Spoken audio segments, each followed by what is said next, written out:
أعوذ بالله من الشيطان اللعين الرجيم. بسم الله الرحمن الرحيم.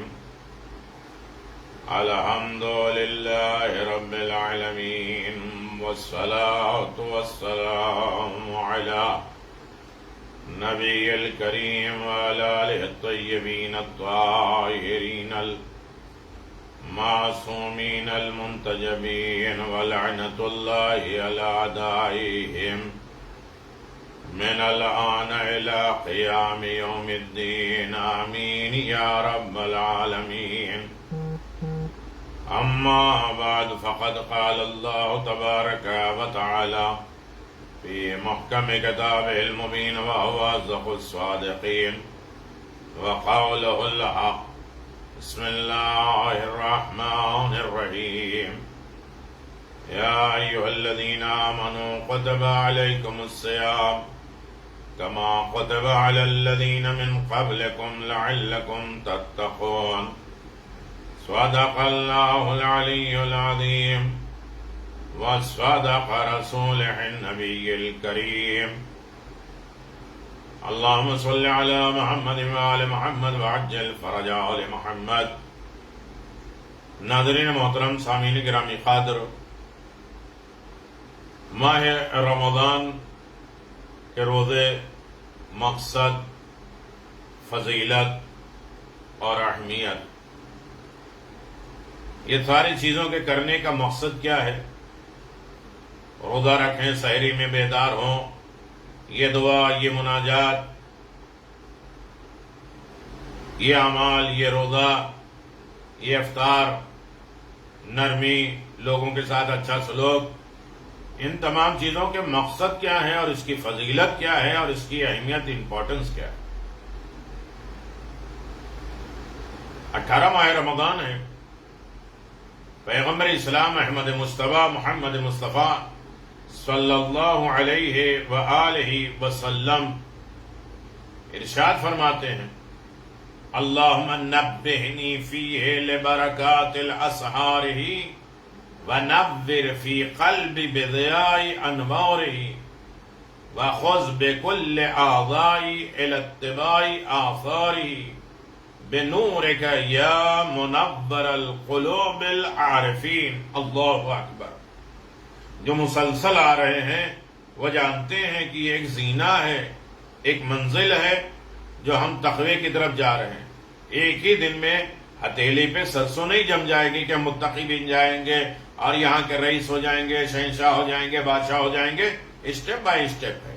مشکلات زندگی ہے، لیکن انسان قدم بڑھاتا رہے، ایک دن ضرور کامیاب ہوگا. تھوڑے دن اللہ امتحان لیتا ہے اور اس کے بعد کامیاب ہو جانے کے بعد بہت سے گفٹ اور بہت سے تحفے دیتا ہے.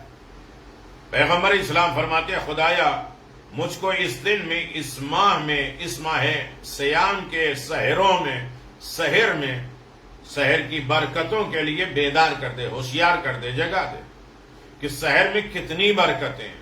صرف کھانے کی برکت نہیں ہے، لقاء اللہ، اللہ سے ملاقات کی، دل نرمی کی، مزاج و فکر اچھے ہونے کی، بہت سے برکتیں اس میں ہیں. اور اس میں میرے دل کو اس کے انوار سے منور کر دے اور میرے اعضاء و جوارح کو اس ماہ کے احکام پر عمل کرنے کی طرف لگا دے. تجھے تیری نورانیت کا واسطہ، اے عارفین کے دلوں کو روشن کرنے والے. ہم اس دعا میں 3 چیزوں کو بحث میں لائیں گے اور اس پر غور کریں گے کہ ماہ رمضان کے مقاصد کیا ہیں، فضیلت کیا ہے، اہمیت اور امپورٹنس کیا ہے. نمبر 1، ماہ رمضان کی سحروں کی برکتوں کا درک کر لینا، حاصل کر لینا. بہت سے لوگ کھاتے پیتے ہیں لیکن سحر کی جو برکتیں ہیں اسے حاصل نہیں کر پاتے. دل کی روشنی قلب. اس ماہ مبارک تیسری ہے. اس ماہ مبارک کے احکام، آثار کی پیروی کے لیے اپنے جسم کے تمام حصوں کو آمادہ کر دے. صرف پیٹ کا روزہ نہ ہو. ہماری زبان کا بھی روزہ ہو، ہمارے دل کا بھی روزہ ہو، ہمارے جسم کے تمام اعضاء و جوارح کے روزے. لہذا اگر یہ بات کیا جائے کہ اللہم نبہنی، چھوٹی سی دعا ہے لیکن تھوڑی غور کیا جائے. ماہ رمضان میں دعا پڑھنا کمال نہیں ہے. دعا ماہ رمضان میں دعا سننا، سمجھنا، اس پر عمل کرنا اور دعا کرنا ہے، دعا پڑھنا نہیں ہے. استغاثہ کرنا ہے، دعا کی طرف مائل ہونا ہے. اللہم نبہنی فیہ لبرکات الاسحار. نبہنی جھنجھوڑ دینا، بیدار ہو جانا. آپ نے دیکھا ہوگا کہ مردے کا بازو پکڑ کے کہتے اسما، افہام، سن اور سمجھ. مادہ نبہ سے ہے، اس کے اصل جو ہے بیس نبہ ہے، اور اس سے مراد تنبیہ ہے، ہوشیار کرنا، جس کے اردو میں بھی استعمال ہوتا ہے مگر عربی میں تنبیہ کے معنی بیدار ہونے کے ہیں، آگاہ ہونے کے ہیں، متوجہ ہونے کے ہیں. ماہ رمضان جب مقصد ہے، فضیلت ہے، اہمیت ہے، تو اس کو ہم تھوڑی دیر جانیں، تھوڑا سا وقت دیں ماہ رمضان کے روزے کے بارے میں. یہ ہماری اپنی پہچان کا وقت ہوتا ہے. برکت کی جمع جو ہے وہ برکات ہے. برکت کے معنی اس میں کہتے ہیں کہ اللہ ہمیں برکت دے، روزی میں برکت دے، صحت میں برکت دے، علم میں برکت دے، عقل میں برکت دے، اطاعت میں برکت دے، شفاعت میں برکت دے، زیارت میں برکت دے. ہر چیز میں جو برکت مانگتے ہیں وہ برکت ہے کیا؟ ثبوت الخیر الہی فی الشیء. کسی بھی چیز میں خیر الہی کا باقی اور جاری رہنا، یہ برکت. اللہ اکبر. کسی بھی چیز میں خیر الہی، اللہ کی طرف سے جو خیر ہے وہ باقی بھی رہے، مینٹین بھی رہے اور جاری بھی رہے. یعنی کہ آج مل گیا اور کل نہیں ملا، آج ہماری صحت ہے کل صحت نہیں، آج ہماری پانی ہمارے لیے زندگی ہے کل نہیں ہے. اس کو مینٹین رکھنا. اللہ اکبر. جیسے کہ قرآن کریم نے خود اعلان فرمایا لَفَتَحْنَا عَلَيْهِمْ بَرَكَاتٌ مِنَ السَّمَاءِ وَالْأَرْضِ.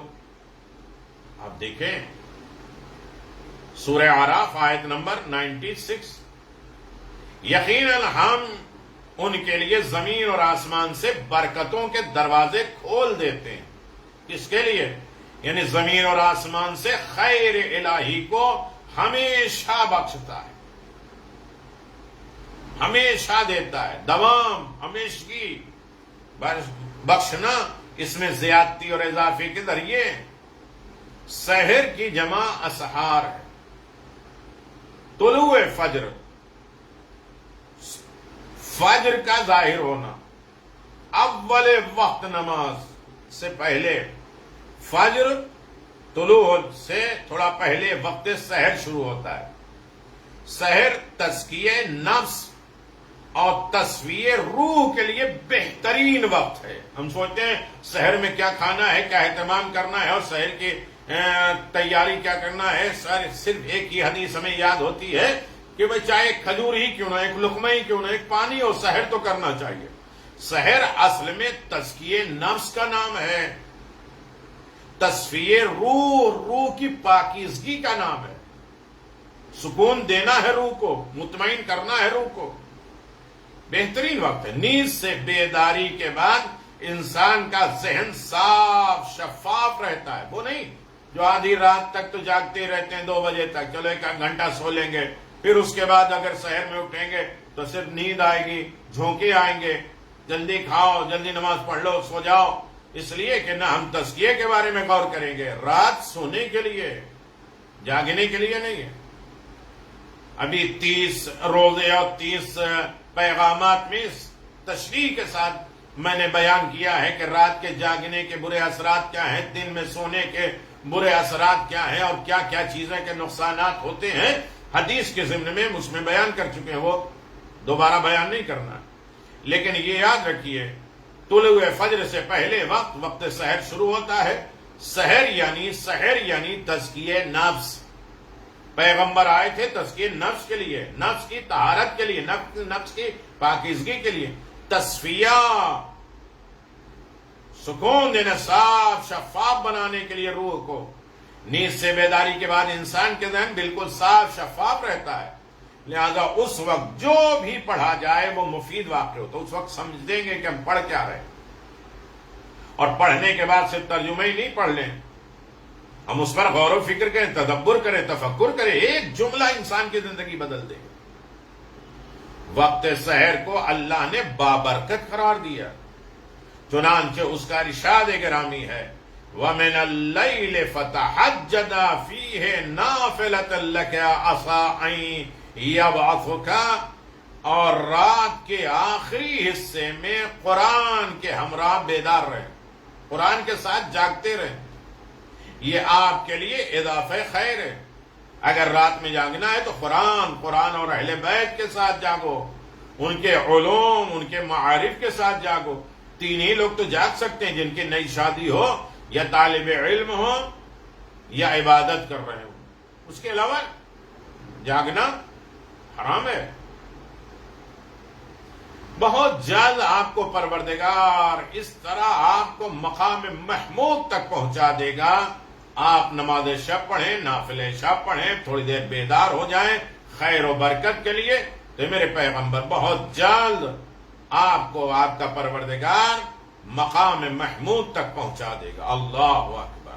سورہ اسراء آیت نمبر 79.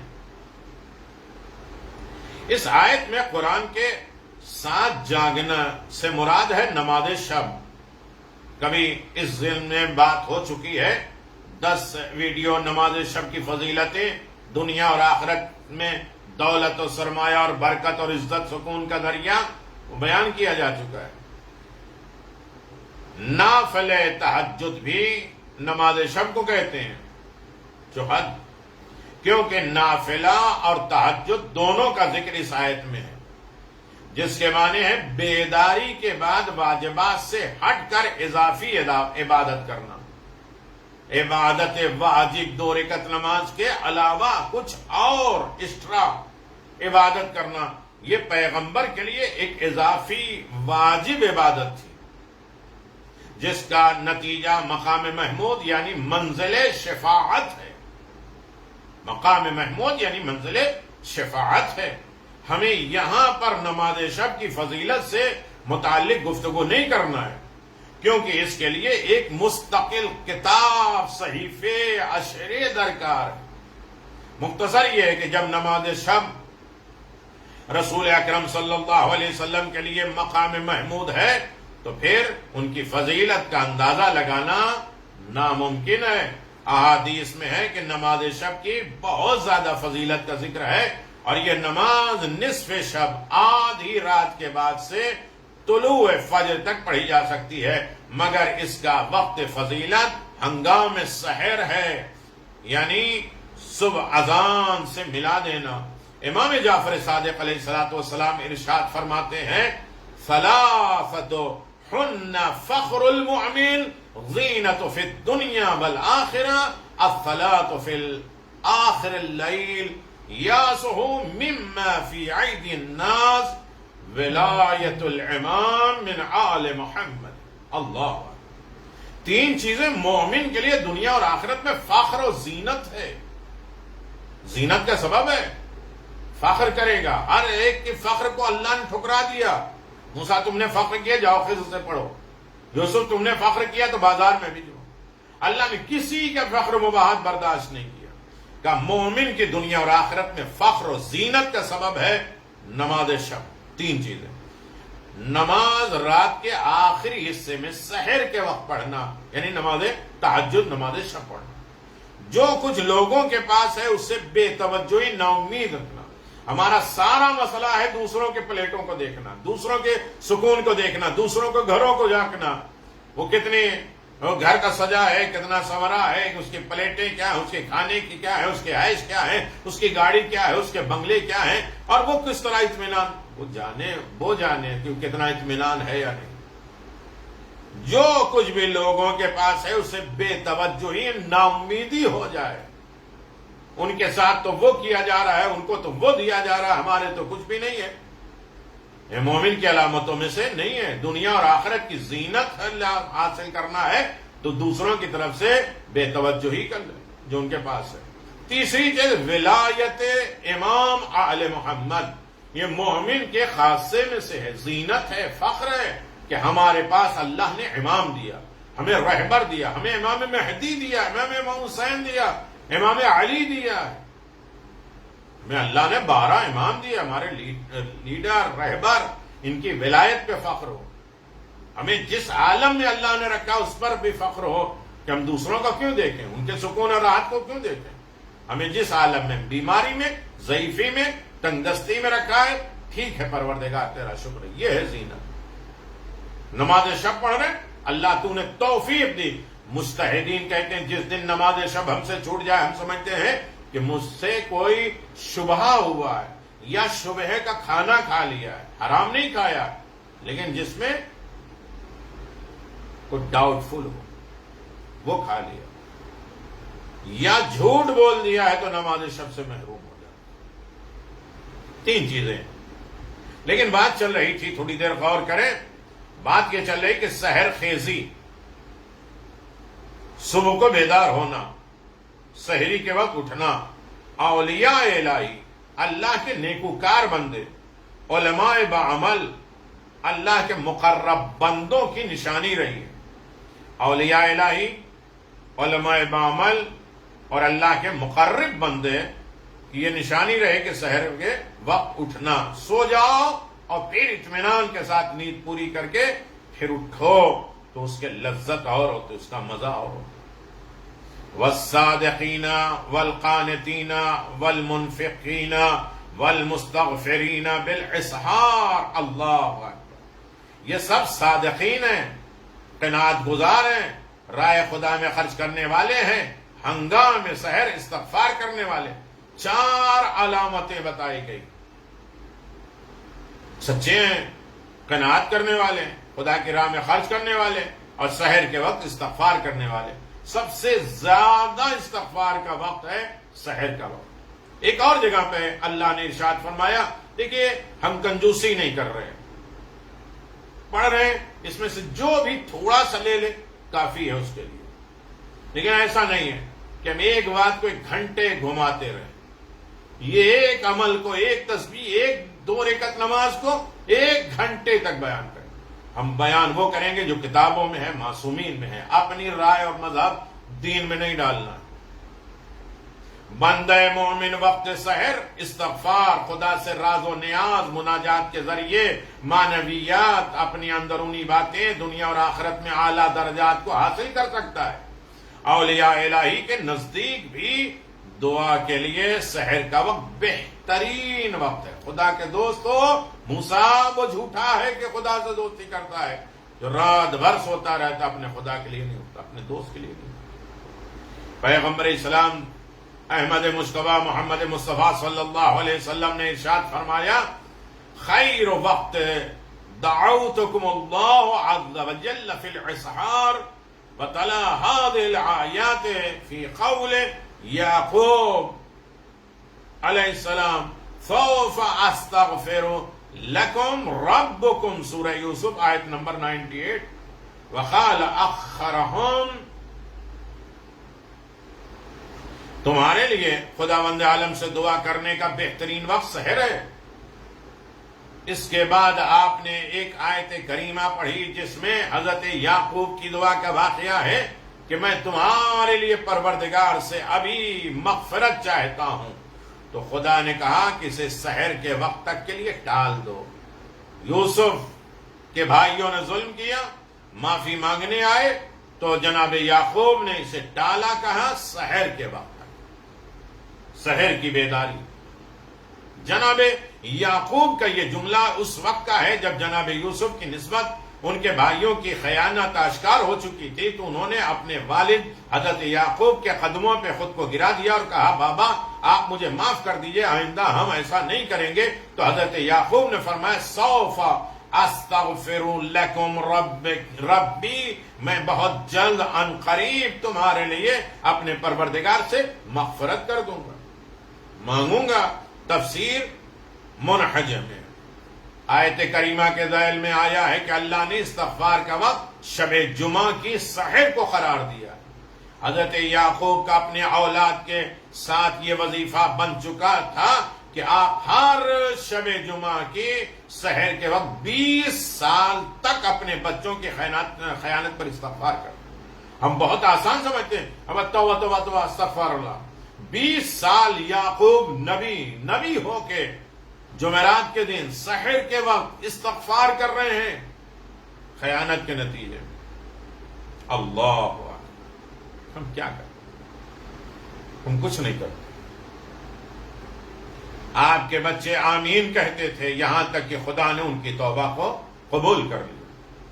لہذا ہمیں وقت سحر کی فضیلت اور اس کی نورانیت اور اس کی برکات کی جانب بالکل متوجہ ہونے کی ضرورت ہے، تاکہ استغفار اور خدا کی عبادت کے ذریعے ہم اپنی عاقبت کو سنوار سکیں، حتیٰ کہ رزق دنیا بھی سحر خیزوں کو نصیب ہوتی ہے۔ دنیا کا رزق بھی سحر میں اٹھنے والوں کو ملتا ہے۔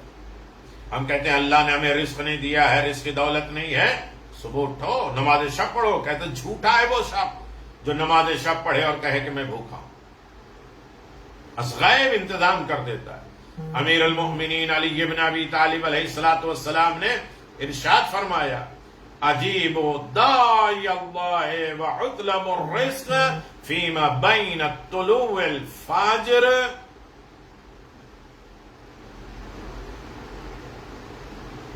اجیب دعوت داعی اللہ اطلب الرزق فیما بین طلوع الفجر الى طلوع الشمس فإنه أسرع في طلب الرزق من الضرب في الأرض وهي الساعة التي يقسم فيها الرزق بين عباده۔ اللہ کے حکم پر لبیک کو طلوع فجر اور سورج نکلنے کے درمیان رزق مانگو۔ اس وقت زمین میں تلاش اور کوشش سے بہت پہلے ہی رزق عطا ہو جاتا ہے، اور یہ وہی وقت ہے جس میں اللہ تعالیٰ اپنے بندوں کے درمیان رزق کو تقسیم کرتا ہے، بانٹتا ہے۔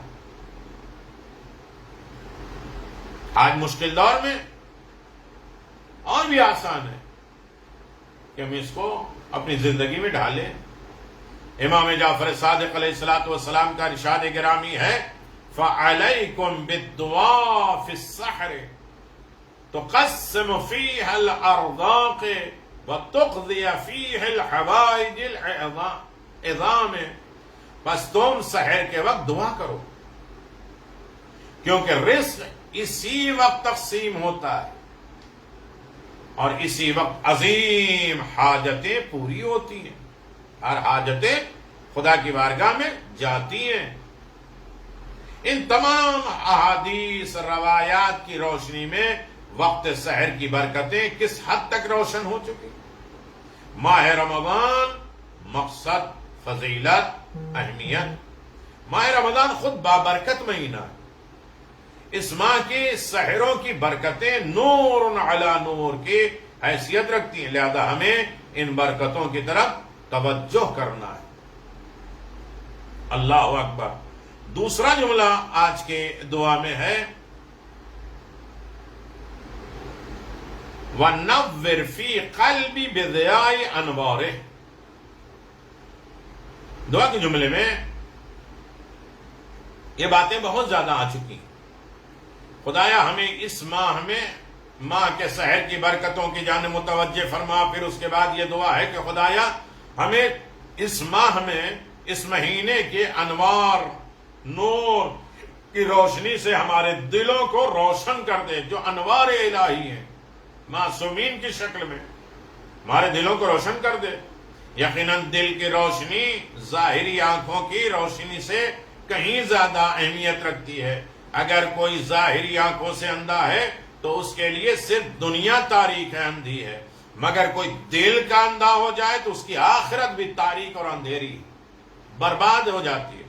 لہذا سحر خیزی، سحر کے وقت اٹھنا، بیدار رہنا تزکیہ نفس بھی ہے، تصفیہ روح بھی ہے۔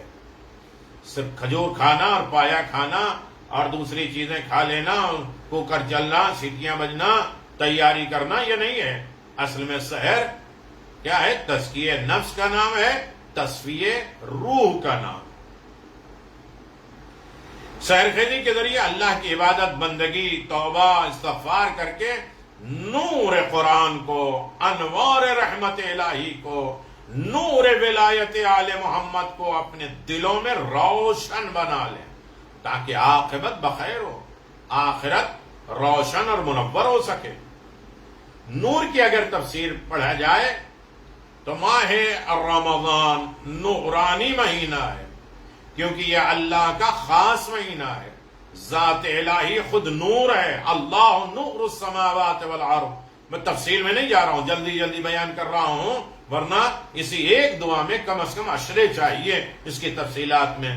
ماشاءاللہ کم از کم 22-24 سال سے ان دعاؤں کی تشریح میں کر رہا ہوں، لیکن پوری میرے اعتبار سے نہیں ہو رہی، طالب علم ہونے کے اعتبار سے بھی اس کے خزانے بہت عالی. توجہ کر لیں. اور اللہ آسمان و زمین کا نور ہے. نور سے مراد وہ موجود جس سے اندھیرے میں چھپے ہوئی چیزیں ہمیں نظر آ جاتی ہیں. علامہ طباطبائی نے نور کی تعریف کچھ یوں کی ہے: ظاہر بنفس ہی مظہر غیر، یعنی بے نفس، نفیس، خود اپنی ذات کو خود ظاہر ہوتا ہے اور اپنے غیر کو ظاہر کرتا ہے، یعنی خود کے ظہور کے لیے کسی غیر کا محتاج نہیں ہو، خود روشن ہے اور دوسرے کو بھی روشنی دیتا ہے. ہاں یہ حقیقت ہے کہ شدت ظہور باعث خفا ہے، جس کی بنا پر اسے دیکھنے کے لیے وسیلے کی ضرورت ہوتی ہے. نور نہیں دیکھا جا سکتا. موسیٰ نے دعا تو کر لیا کہ نور دکھا دے، ان کے قوم نے کہا، لیکن سب بے ہوش ہو گئے. اس نور دیکھنے کے لیے وسیلہ چاہیے، دل کی نگاہوں سے. امیر المومنین کہتے ہیں ایسے کیسے ہو سکتا ہے میں بغیر دیکھے خدا کی عبادت کروں؟ کہا خدا دکھائی دیتا ہے، کہا دل کی نگاہوں سے دیکھتا. اگر آپ کسی وسیلے کے بغیر سورج کو دیکھنا چاہیں تو اندھے ہو جائیں گے اور اندھیرا نظر آئے گا. لہذا آنکھوں اور آفتاب اور سورج کو دیکھنے کے لیے چشمہ اور عینک کی ضرورت ہوتی ہے. اسی طرح اللہ نور ہے، مگر وہ نور جس میں شدت ہے. لہذا اس کی معرفت کے لیے انبیاء، ائمہ اہل بیت کی ضرورت ہے. اسی لیے اس نے حدیث قدسی میں اعلان فرمایا: کنت کنزا مخفیا فاحببت ان اعرف فخلقت خلقا لعرف. میں چھپا ہوا خزانہ تھا، میں نے چاہا کہ خود کو پہچانواؤں تو میں نے خاص مخلوق کو پیدا کیا تاکہ میں پہچانا جاؤں. یہاں پر دو نقطے قابل غور ہیں، جلدی جلدی باتیں میں پوری کر دوں. قابل غور ہے. ایک یہ ہے کہ وہ پوشیدہ تھا، چھپا ہوا تھا. اس کا مطلب یہ ہے کہ وہ حقیقت میں پوشیدہ نہیں ہے، ہر جگہ موجود ہے، شہرت کے قریب ہے، کیونکہ وہ نور ہے. بلکہ شدت ظہور کی بنا پر نگاہ قلب سے پوشیدہ ہے، دل کی نہیں. ہمارے امام ظاہر ہیں، لیکن ہماری آنکھوں، ہمارے دلوں کے اعتبار سے ہمارے امام پوشیدہ ہیں، غیب میں ہیں. لیکن امام کو غیبت نہیں ہے، ہماری آنکھوں میں پردے ہیں. اسی لیے کچھ لوگوں سے ملتے ہیں اور ہم اس لائق نہیں ہیں کہ ہم سے ملاقات نہیں ہو پاتی. لیکن کوئی بھی انسان اس وقت تک نہیں مرتا جب تک اپنے امام کو ایک مرتبہ نہ دیکھے. وہ الگ بات ہے، کوئی پہچانتا نہیں. دوسری بات یہ ہے کہ لغت ڈکشنری میں خفا کے متضاد معنی ہیں، بہت الگ معنی ہیں. خفا کے معنی ہیں چھپے ہوئے، خفی، خفا، چھپا ہوا. آشکار کے بھی ہیں، اوپن کے بھی ہیں. جس طرح طہر اور عدل متضاد کے معنوں میں ذکر ہے، یہ عربی زبان کا خاصہ ہے کہ جس میں بعض الفاظ کے دو متضاد اپوزٹ معنی ہوتے ہیں. ایک اور بات یہ ہے کہ حدیث قدسی میں الخلق یعنی خلق پر الف لام ہے جو معرفہ ہے. لہذا یہاں پر تمام مخلوق کی بات نہیں ہے، کچھ خاص مخلوق کو اللہ نے پیدا کیا اپنی پہچان کے لیے، جن کے صفتوں کو دیکھ کے خدا پہچاننا، جو صفات الہی کے مظہر بنے ہیں، ان کے ذریعے خدا پہچانا جا رہا، ہمارے ذریعے تھوڑی نہیں. بلکہ خاص مخلوق کا تذکرہ احادیث معصومین میں ثابت ہے کہ وہ خاص مخلوق محمد و آل محمد، اللہم صلی علی محمد وآل محمد ہے۔ یہاں پر اس بات کی وضاحت ضروری ہے کہ اگر نور حصی ہوتا، محسوس کرنے والا ہوتا، تو اسے محسوس کیا جاتا، یعنی ہم ظاہری آنکھوں سے محسوس کر سکتے ہیں۔ اگر نور حصی اور مادی نہ ہوتا بلکہ ماورائے مادہ ہوتا ہے تو پھر اسے محسوس کرنے اور دکھنے کے لیے اسے آنکھوں کی نہیں بلکہ دل کی نگاہوں کی ضرورت ہوتی ہے۔ اسی لیے مولا کائنات نے دعبل یمانی کے سوال کا جواب دیا، میں خدا کی عبادت نہیں کرتا جسے دیکھتا نہ ہوں، مگر ہاں اسے ظاہری آنکھوں سے نہیں بلکہ دل کی نگاہوں سے دیکھتا ہوں۔ الغرض خدا نور ہے، اس کا کلام نور ہے، اس کی باتیں نور ہے، اس نے جو بھیجا وہ نور ہے، جو باقی رکھا وہ نور ہے، جو ظاہر کیا وہ بھی نور، جو پردے میں رکھا اسے بھی نور، اس کی وحی نور ہے۔ اس لیے مولا کائنات نے فرمایا ارا نور الوحی، میں نور وحی کو دیکھتا ہوں۔ گویا علی تھے جو نزول وحی کے موقع پر بھی حقیقت وحی سے آگاہ تھے۔ اللہ، آج علی ابن ابی طالب کے سر پہ ضربت لگی، شب قدر منا رہے ہیں، شب قدر میں قرآن ادھر سے آ رہا ہے، یہ قرآن مسجد کوفہ سے جا رہا ہے۔ فزت برب الکعبہ، رب کعبہ کے قسم علی کامیاب ہو گئے۔ آئیں گے مجلسوں میں بات آئیں گی، مسائل بھی آئیں گے، دستور بھی آئیں گے، پیغامات بھی آئیں گے۔ اللہ اکبر۔ اس حقیقت وحی کو یا مرسل خدا رسول جانتے ہیں یا مرسل نبی جانتے ہیں، یا اس کے علاوہ رسالت وحی کی حقیقت سے کوئی اور آگاہ تھا تو وہ علی کی ذات والا صفات تھی۔ اس لیے جب یہودیوں نے کہا لستا مرسلا، کہہ کہ پیغمبر اکرم کی رسالت کا انکار کیا، تو اللہ نے اقرار رسالت کی گواہی یہ کہہ کے دی قل کفا باللہ شہیدا بینی و بینکم ومن عنده علم الکتاب۔ امیر المومنین نے کہا قرآن مجید میں 350 یا 1000 آیتیں میرے قصیدے میں ہیں، لیکن اس آیت میں میں فخر کرتا ہوں کہ اللہ کی گواہی کے ساتھ علی بھی رسالت کی گواہ۔ ومن عنده علم الکتاب، جس کے پاس پورا علم کتاب۔ اے رسول کہہ دیجئے کہ رسالت کی گواہی کے لیے اللہ کافی ہے، اور وہ کافی ہے جس کے پاس کتاب خدا کا علم ہے۔ اور امیر بیان حضرت علی نے یہ کہہ کے ثابت کر دیا انا الذی من عند علم الکتاب، میں ہی وہ ہوں جس کے پاس پوری کتاب کا علم۔ یہ قرآن کو سر پہ رکھ کے اعمال کرنے والوں، علی کو جانو، علی کو پہچانو، اور جو کچھ قرآن میں ہے فضائل علی اس پر عمل کرو۔ اور اللہ کے لیے اولیاء بھی نور ہیں، اس لیے رسول اللہ صلی اللہ علیہ وسلم نے ارشاد فرمایا اول ما خلق اللہ نوری انا وعلی من نور واحد، اللہ نے سب سے پہلے میرے نور کو خلق کیا، میں اور علی ایک ہی نور سے، اور اس نور کا سلسلہ قیامت تک رہے گا۔ یریدون لیطفئوا نور اللہ بافواہہم واللہ متم نورہ، یہ نور چاہتے ہیں، یہ لوگ چاہتے ہیں کہ اس نور کو بجھا دیں، منہ کے پھوکوں سے بجھا دیں، اللہ کے نور بجھا دیں، اللہ کا نور پورا ہو کے رہے گا۔ چاہتے ہیں محمد زمان نہ آئے، اللہ اپنے نور کو تمام کر کے رہے گا۔ طرح طرح کے بہانے ظلم ستم ہو رہے ہیں کہ وہ نہ آئے۔ دل کی نورانیت، دل کے روشن ہونا، آیات اور روایات میں دل سے مراد گوشت کا وہ ٹکڑا نہیں ہے جو انسان کے پہلو میں دھڑکتا ہے، بلکہ وہ مرکز قوت قدرت ہے جہاں سے انسان کے بدن کے تمام اعضاء و جوارح پر حکومت ہوتی ہے، جسے کبھی نفس، کبھی روح، کبھی عقل کہا گیا ہے۔ بڑی لمبی تفصیل اور علمی گفتگو ہے، اگر اس پر غور کیا جائے تو بڑی گہرائیوں میں ہم جائیں۔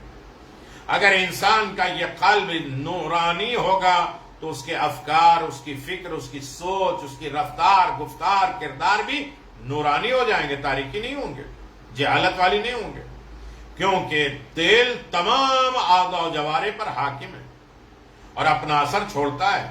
چنانچہ امام جعفر صادق علیہ السلام فرماتے ہیں ان منزلۃ القلب من الجسد بمنزلۃ الامام من الناس، بے شک جسم سے دل کا وہ رشتہ ہے، مرتبہ ہے، وہی رشتہ مرتبہ امام کا لوگوں کے درمیان میں، یعنی جس طرح دل جسم پر حاکم ہے اسی طرح امام بھی لوگوں کا حاکم اور رہبر ہیں.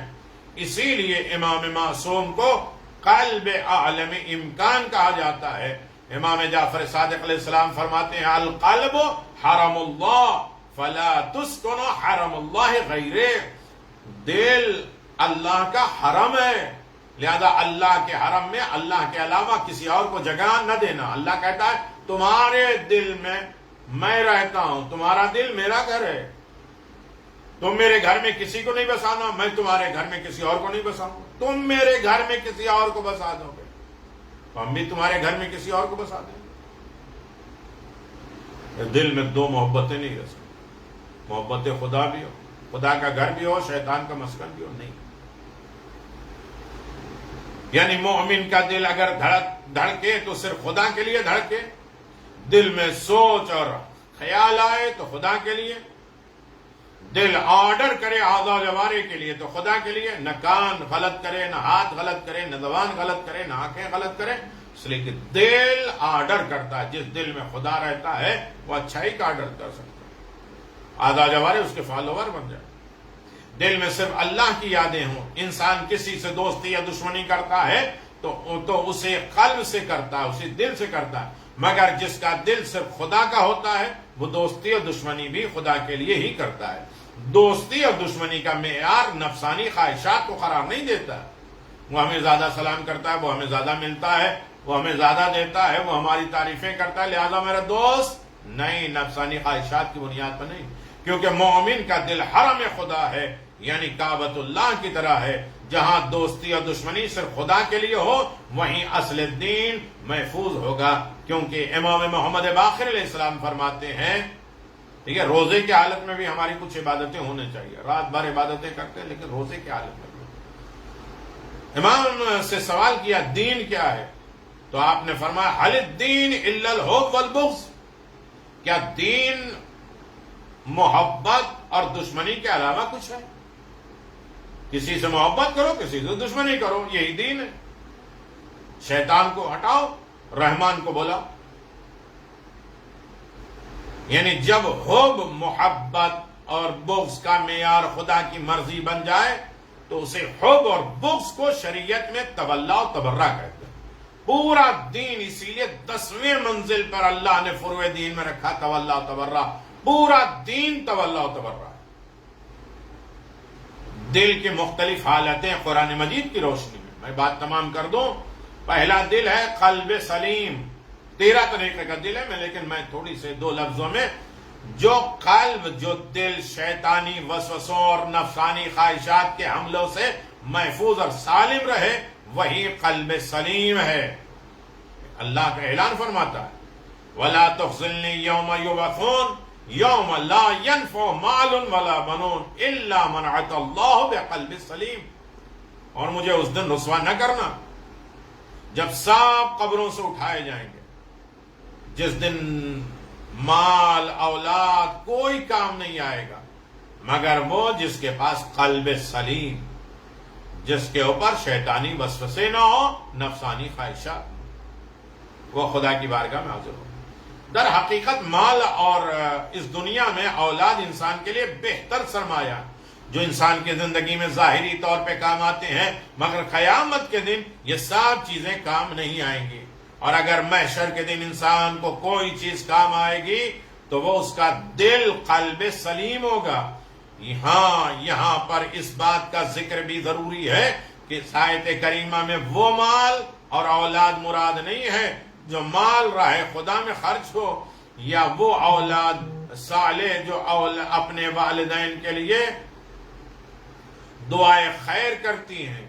روایت کی روشنی میں ثابت ہے یہ تو مرنے والے کے لیے فائدے بخش ہے، بلکہ اس آیت کریمہ میں وہ مال مراد ہے جو راہ خدا میں خرچ نہ ہو، اللہ کی محبت میں خرچ نہ ہو، اللہ کے لیے نہ دیا جائے. مال وہ ہے جو کماؤ خدا کی محبت میں، خدا کے حکم پہ، خدا کے بندوں کے لیے خرچ کر لو، دین کے لیے، مذہب کے لیے، وہ آخرت کا مال ہے.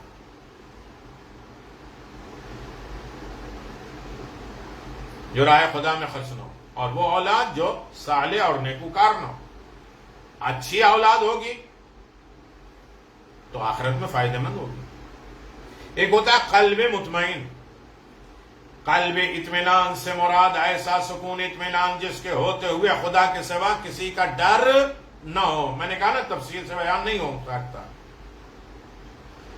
دشمن کا خوف نہیں، نہ مصیبتوں کا خوف، نہ بیماریوں کا خوف، نہ دنیا سے متعلق کسی چیز کا خوف، نہ ہی فقر، تنگدستی، مفلسی کا خوف۔ جب انسان کا دل اس قسم کے خوف اور وحشت سے مطمئن رہتا ہے تو اسے قلب مطمئن کہتے ہیں۔ یا ایتھا النفس المطمئنہ، اے نفس مطمئن پلٹا۔ حسین کو ہر خوف ختم کر دیا تھا، نہ پیاس کی، نہ بھوک کی، نہ عزہ کی، نہ اقربا کی، نہ جان کی، نہ مال کی، نہ اولاد کی، نہ گھر بار کی۔ سارے خوف ختم ہو گئے، خوف خدا باقی۔ قلب مطمئن کہتے ہیں۔ قلب اور دل کو یہ سکون اطمینان صرف ذکر یاد الہی سے ہوتا ہے۔ الذین آمنوا تطمئن قلوب بذکر اللہ، الا بذکر اللہ تطمئن القلوب۔ یہ لوگ ہیں جو ایمان لائے ہیں اور ان کے دلوں کو یاد خدا سے اطمینان حاصل ہوتا ہے۔ آگاہ ہو جاؤ کہ اطمینان یاد خدا ہی سے حاصل ہوتا ہے۔ تیسرا ہے نورانی قلب۔ نورانی قلب مثلا فَمَن يُرِدُ اللَّهُ أَن يَهْدِيَهُ يَشْرَحْ صَدْرَ الْإِسْلَامِ۔ اللہ جب کسی کی ہدایت کرنا چاہتا ہے تو اس کے سینے کو کشادہ کرتا ہے اسلام کے لیے، اسلام کو اس میں جگہ دے دیتا ہے۔ بس خدا جسے ہدایت دینا چاہتا ہے اس کے سینے کو اسلام کے لیے کشادہ کر دیتا ہے، پھیلا دیتا ہے، اس کا سینہ تنگ نہیں رہتا،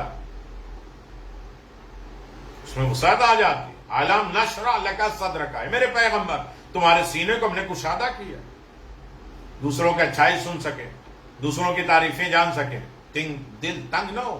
ان کو دے دیں گے تو ہمارا کیا ہوگا، ان کی تعریف کر لیں گے تو ہماری ساری تعریفیں کہاں ہوں۔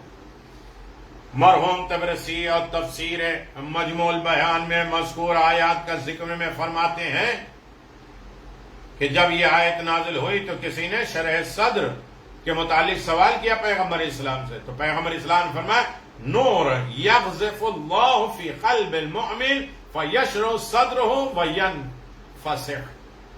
شرح صدر نور ہے جسے خداوند کریم مومن کے دلوں میں ڈال دیتا ہے، تو اس سے اس کا سینہ کشادہ اور نورانی ہو جاتا۔ اللہ، اس طرح بہت سی حدیثیں ہیں جسے علم کو بھی نور کہا گیا ہے، جس سے قلب منور ہو جاتا ہے، دل روشن ہو جاتا ہے۔ یہاں پر اس بات کا ذکر ضروری ہے کہ کوئی یہ نہ سمجھے کہ قلب کی یہ مختلف نام اس بات کی دلیل ہے کہ یہ کیفیت اور صفت کے اعتبار سے بھی مختلف ہوں گے، نہیں، کیفیت کے اعتبار سے نہیں الگ، بلکہ قلب دل کی یہ تمام صفتیں ایک ہی جہت میں ہیں، یعنی یہ سب ایک ہیں، صرف الگ الگ صفت کی بنا پر الگ الگ نام سے یاد کیا گیا، چاہے وہ قلب سلیم ہو، قلب مطمئن بھی ہو، یہ سب نورانی ہیں، کیونکہ جب تک نورانی نہیں ہوں گے تو اس وقت تک ان میں سلامتی اور اطمینان کی صفت نہیں آ سکتی۔ قرآن کریم اور احادیث میں ان قلوب، ان دلوں کا ذکر بھی ہے جو ان صفات ممدوحہ تعریف سے آ رہی ہے، جیسے قلب مریض، بہت سے برے دل بھی ہیں، فی قلوب مرض فزادہم اللہ، یہ قلب مکفل ہیں، تالے لگے ہیں، ختم اللہ علی قلوبہم، ان کے دلوں میں تالے لگ گئے ہیں۔ یہ سخت دل، قلوبہم قاسیہ، بڑا سخت دل ہے، پسیتا نہیں، نرم بھی نہیں ہوتا۔ ہمارے آج کی دعا میں خداوند عالم سے یہی التجا ہے کہ خدایا اس مادہ پر نور کی روشنی سے ہمارے دلوں کو پر نور کر دے، تاکہ ہمارے دل خدا کے خالص ہو کر سلامتی اور اطمینان کی دولت سے مالا مال ہو جائے۔ تیسرا جملہ وَخُذْ بِكُلِّ آزائی الاتبائی آفائی، آج کی دعا میں لوگ تو پیغام یہ دعا بھیج دیتے ہیں، یہ پڑھ لو، پڑھو، سمجھو تو صحیح کہ کیا کہہ رہے۔ جب ماہ مبارک رمضان کی سحرگاہوں کی دعا، مناجات، توبہ، استغفار، عبادت الہی کے ذریعے دل روشن ہو جائے تو اس کی بارگاہ میں یہی دعا ہے کہ خدایا اب دل کے بعض اعضاء جوارے کی باری ہے، لہذا ان کے دل کی نورانیت کا اثر ہمارے پارٹ آف باڈی پہ ہو، یہ تیری اطاعت اور عبادت کے لیے ہمیشہ آمادہ ہوں، ہاتھ پاؤں جسم آنکھ کان سب تیرے۔ جب دل ہی تیرا ہو گیا تو سارے جسم کے حصے بھی تیرے حکم کو فالو کریں، تیری قدرت اور کبریائی کے سامنے یہ جھکے ہوں، مطیع فرما بردار ہوں۔ من احسن دینا ممن اسلم وجہ للہ وہو محسن، اور اس سے بہتر دین کس کا ہوگا جس نے اپنے سر تسلیم کو خم کر دیا ہو، جھکا دیا ہو خدا کی طرف اور نیک کردار کی طرف۔ اللہ اکبر۔ یقیناً خذ اعضائی الی اتباع آثار، آئے خدا میرے جسم کے تمام حصے کو قرار دے اور اپنے آثار اور پیروی اور اطاعت کی راہ۔ آثار سے مراد نشانی، راستہ۔ وقفینا علی آثارہم بعیسی ابن مریم، ہم نے انہیں گزشتہ انبیاء کی راہ نقش قدم پہ عیسیٰ ابن مریم کو چلایا۔ اعضاء ہمارے پارٹ آف باڈی، اعضوں کی جمع ہے جس میں آنکھ کان منہ پیٹ یہ ساری چیزیں ہیں۔ انسان کے جسم کو ہر حصہ قلب منور کے تابع ہے، دل کے تابع پارٹ۔ دل آرڈر کرتا ہے تو آنکھ کھلتی ہے، دل آرڈر کرتا ہے تو زبان بولتی ہے۔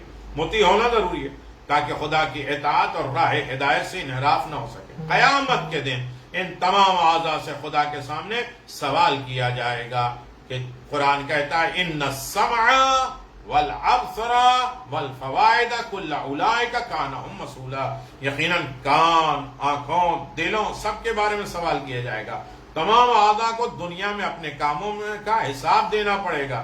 الیوم نختم علی افواہہم تکلم ایدیہم تشہد ارجلہم بما کانوا یکسبون، آج ہم ان کے منہ پر خاموشی کی مہر لگا دیں گے، ان کے ہاتھ ان کے پاؤں گواہی دیں گے ان کے بارے میں جو کچھ بھی انہوں نے کیا۔ اللہ اکبر۔ سورہ یاسین۔ اگر یہ تمام جسم کے حصے دنیا میں راہ خدا پر مطیع فرما بردار ہو گئے تو وہ قیامت میں اللہ کے سخت عذاب سے محفوظ رہیں گے، ورنہ روایت میں ہے کہ ہر عضو، ہر جسم کے حصے کے لیے اس کے غلط کارکردگی اور معصیت الہی کی بنا پر الگ الگ عذاب کا ذکر آیا ہے، جیسے نامحرم کی طرف لذت کی نگاہ سے دیکھنا، غیبت کرنا، گانا سننا، ہاتھوں سے ظلم کرنا یا ظالموں کی حمایت کرنا، ان تمام جگہوں پر روایات میں جہنم کے مختلف طرح کے عذاب اور عذاب کا ذکر ہے۔ خدایا ہمارے دل کو منور بنانے کے ساتھ ساتھ ہمارے جسم کے تمام اعضاء و جوارے پارٹ آف باڈی کو تو اپنے مطیع فرما بردار بنا دے، قرار دے دے، تاکہ آخرت کے سخت عذاب سے تیری پناہ مل سکے۔ بہت سی باتیں ہیں، بہت سی تشریحات ہیں، بہت سے واقعات ہیں اس کے دن میں، بہت سے روایات ہیں، لیکن بہت لمبی بات ہو جائے۔ اگر اتنے حوصلے ہوں سننے کے ماہ رمضان میں کم از کم 30-35 منٹ، یا اس کے تشریح کا وقت ماہ رمضان کے بعد ہو، اسی لیے رجب شعبان ماہ رمضان کی تیاری کے مہینے، یہ سب ساری تیاریاں اگر ہو جائے تو اچھی طرح سے انسان ماہ رمضان میں داخل ہو سکتا ہے۔ وآخر دعوانا ان الحمدللہ رب العالمین۔ یقیناً شب اعمال بھی ہے، شب ضربت بھی ہے، اور انشاءاللہ اس کے اعمال بھیجیں گے ہر دن کی طرح، اور آپ کی خدمت پیش کیے جائیں گے۔ آن لائن بھی اعمال ہوں گے، جو حضرات شرکت کریں گے انشاءاللہ اس میں معزون بھی ہوں گے، مسرور بھی ہوں گے۔ خدا آپ سب کی عبادتوں کو قبول فرمائے، آپ کے تمام مرحومین کی مغفرت فرمائے۔ میں نے کہا نام بھیجتے رہیے گا تاکہ ایصال ثواب ہوتا رہے۔ والسلام علیکم ورحمۃ اللہ وبرکاتہ۔ السلام علیکم ائمة الہدی ورحمۃ اللہ وبرکاتہ۔ استودعکم اللہ واقرأ علیکم السلام۔ آمنا باللہ وبالرسول وبما جئتم به ودللتم عليه اللهم فاكتبنا مع الشاهدين.